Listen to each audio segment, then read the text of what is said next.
Welcome. In this video we're going to discuss the song Mr. Bojangles.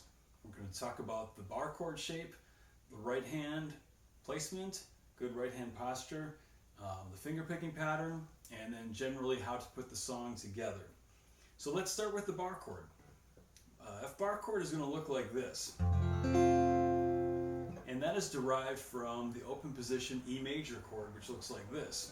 So if you know that one, what I like to have people do is refinger that E major chord with fingers 2, 3, 4, so I'm not using the first finger. And you can slide that up one and put down the first finger. And you have your bar chord. Now, a couple tips on this. One, with the bar, you can just focus on pressing down on strings 6, 2, and 1 with the bar. You don't need to really worry about the middle part because these fingers are covering that. And then make sure your thumb is down back here, giving some opposing force to the bar. That makes it a lot easier to play than if your thumb is up here. So keep the thumb down here and your first finger and thumb become like a capo. There's your F bar chord.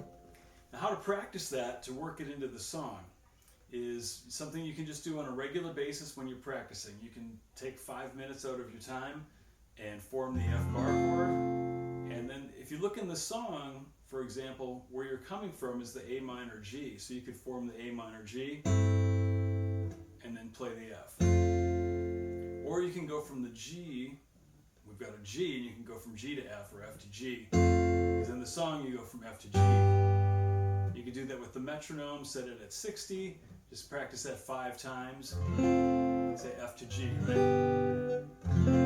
Just do that 5 times a day. Maybe the A minor G to F. That's a little trickier.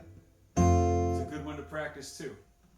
So that'll get you up and running with your bar chord. Alright, the next thing let's take a look at is the finger picking pattern. So you're going to have your right hand on the guitar and place the thumb on string 5, index on string 3, middle on string 2, and ring on string 1. And the important thing with the right hand is that it's very relaxed. Some people like to just sort of just relax their hand like that and then put it on the guitar. The other thing that's super important to remember is to keep the thumb out front of the finger so it's not hidden back here. And if it's back in here, it's going to be bumping into the other fingers when you play. So just keep that out front. Our finger picking pattern then goes 1/8 notes on thumb and index, one and then M and A are going to play the top 2 strings together. So the pattern is this. Okay, once we've got that, we can look at the intro. Intro chords go like this: C. Then we go to a C with a B in the bass. That C/B means that it's the C chord on top. That's going to be your top 3 fingers. And then we're going to have a B in the bass. Don't worry about the 4th string, that there's not a chord tone on that. That's okay because we're not playing it. Then we're going to go to A minor. And then now we have the walk-up. So this is the same walk-up from Blackbird by the Beatles. You may know this one. Okay. What we're going to do is we're going to play that together. We're going to play all the chord tones together like this. And what I'm doing that's a little bit different is I'm going to bring middle and ring down from strings 1 and 2 to 2 and 3. So it's going to go like this. And I've got those 2 fingers. The reason I do that is because M and A oftentimes end up working together like that, so I like to preserve that sort of feel. So I'm going to bring it down here and play that intro like that. So for the G chord, I'm just basically playing the bottom of the G chord. I'm not worrying about the top note. For the A minor, I'm just playing just 1 note like this out of the A minor chord. Again, because that's all I need. And then the GB. Oftentimes I suggest to play the full chords just in case you would hit a wrong string, but in this little walk-up, I just play the notes that I need.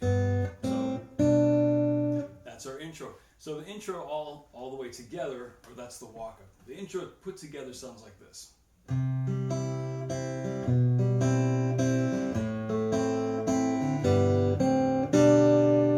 And I'm adding in an index finger on the open 3rd string on the and to 3 with this pattern. I'm doing it more like this. And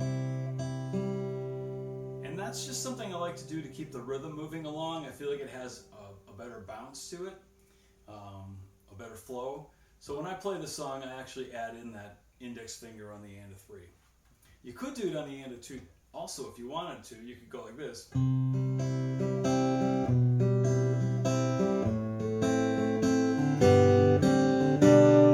that just gives it a different feel too. So it's kind of subjective, but just go with what you like on this one. If you want to add those index fingers in, that's all right. Okay, if we get into the verse starts out much like the intro. C with a B in the bass, A minor, and then we get to an A minor with a G. Now there's a couple ways you could do this. You could take off the 3rd finger and put it down here, but that's almost going to sound like a C with a G in the bass. So I like to leave the A note on there and just add my 4th finger like this. Then we jump to the F bar and to the G chord.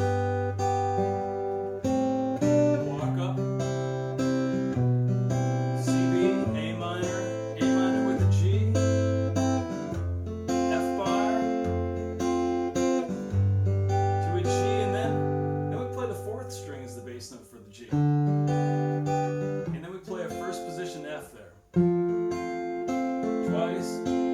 To a C, to an E7. This is a neat way of playing the E7 where you add the 7 up here on the 2nd string, so that really brings out that dissonance on the top. To an A minor G, and here's another one, D7 with an F sharp in the bass. So I like to just take that and use my thumb to play that chord. If you're playing this on a wider nylon string, classical guitar neck, you might want to refinger it so that you're not using the thumb. It might be more comfortable. And then the G chord to round it out. And then we got the walk up. Now you could go to another verse, like in the song. If you're singing the verses, you go back to a verse. You just go. But in this case, you could, if you're just following the music, you can go right to a chorus. You can go A minor to a G.